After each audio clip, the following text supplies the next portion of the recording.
अस्सलाम वालेकुम जी फ्रेंड्स। आज का हमारा टॉपिक है वो है इंटरप्रिटेशन ऑफ टेम्परेचर। क्योंकि हम लोगों की सीरीज स्टार्ट की हुई है एफएससी पार्ट 1 है फिजिक्स से, चैप्टर नंबर 11 है हीट एंड थर्मोडायनामिक्स।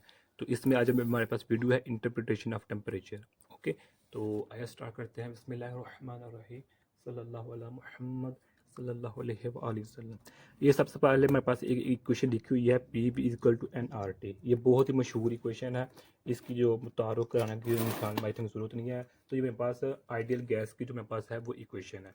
ये मेरे पास क्या है, प्रेशर होता है, ये मेरे पास वॉल्यूम होता है, ये मेरे पास क्या है, इसको भी बताते हैं। ये मेरे पास कांस्टेंट होता है, जो मेरे पास आर है ये मेरे पास कांस्टेंट है। और इसको हम यूनिवर्सल कांस्टेंट कहते हैं। इसको क्या कहते हैं, इसको हम यूनिवर्सल कांस्टेंट कहते हैं। इसकी जो मेरे पास वैल्यू है वो मेरे पास है 8.314 जूल पर मोल पर केल्विन। ये इस आर की वैल्यू है, ये मेरे पास टेम्परेचर है।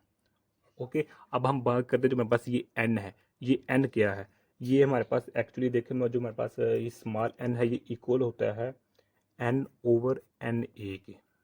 ओके, अब जो हमारे पास ये एन एन है ये क्या है, तो ये देखें जो ये मेरे पास टोटल नंबर्स होते हैं। यानी कि जो पिछले लेक्चर में हमने देखा था कि जो मेरे पास कंटेनर होता है उसमें जो टोटल हमारे पास नंबर्स होते हैं कंटेनर में, वो उसको हम डिनोट करते हैं एन से, टोटल को। ओके, जो मेरे पास एन ए है ये क्या है, number of molecules in one mole. क्योंकि हम जानते हैं कंटेनर में काफ़ी ज़्यादा मोल्स होते हैं, तो अगर हम एक मोल की बात करें तो एक मोल में जो हमारे पास नंबर ऑफ मॉलिक्यूल्स होते हैं उसको हम एन ए से डिनोट करते हैं। और जो तमाम पार्टी कंटेनर में मौजूद तमाम मालिक्यूल्स होते हैं या मोल्स होते हैं उसको हम एन से डिनोट करते हैं। ओके, तो ये हमारे पास small N is equal to होता है एन ओवर एन ए के इक्वल होता है। तो अब हम इसकी वैल्यू इधर पुट कर देंगे तो हमारे पास ये इक्वेशन आ जाएगी। ओके, ये इक्वेशन आ गई है। तो अब हम क्या करेंगे कि पी वी है तो जो एन है ये है आर ओवर एन ए, इसकी जगह हम के लिख देंगे। क्या लिख देंगे, के। और ये मेरे पास बोल्ड्स मैन कांस्टेंट होता है, और इसकी जो मेरे पास वैल्यू होती है वो 1/38 इंटू -23 जोर पर केल्विन होती है इसकी वैल्यू। ओके, ये क्वेश्चन नंबर पास 1 है। अब हम बात करते हैं इसकी। अब जो मेरे पास ये है, ये हमने जो लास्ट वीडियो थी हमारे पास प्रेशर ऑफ गैस वहाँ से ली है। अगर आप लोगों को वो टॉपिक आता है तो बेस्ट, अगर नहीं आता तो आप यही समझे कि हमने ये इक्वेशन वहाँ से डायरेक्ट ली है। ओके, ये प्रेशर है हमारे पास।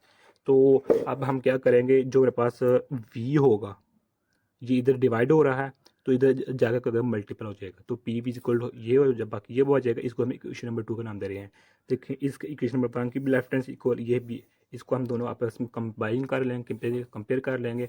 तो इसकी ये वाली टर्म इधर आ जाएगी तो ये वाली टर्म इधर आ जाएगी। तो इसको हम करेंगे क्या, ये एन एन से कैंसिल हो जाएगा तो बाकी टी इधर ही है, के इधर आ जाएगा, डिवाइड हो जाएगा। तो 2/3 के बन जाएगा। 2/3 क्या है, कॉन्स्टेंट है, टर्म है। तो ये मेरे पास काइनेटिक एनर्जी की इक्वल होता है। तो हमारे पास जो टेम्परेचर है वो किसका, अगर temperature is direct proportion to kinetic energy. यानी कि एक हमारे पास कंटेनर है, एक हमारे पास क्या है, कंटेनर है।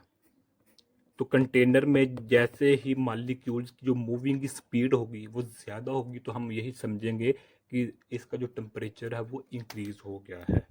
ओके, या फिर जब हम इसका टेम्परेचर इंक्रीज करेंगे तो हम यही समझेंगे कि जो कंटेनर में जो पार्टिकल्स है उनकी मूविंग की स्पीड है वो क्या हो गई है, ज़्यादा हो गई है। ओके, तो यही आज का हमारा इतना सा टॉपिक था। जज़ाकल्लाह खैर। अस्सलामु अलैकुम वरहमतुल्लाहि वबरकातुहू।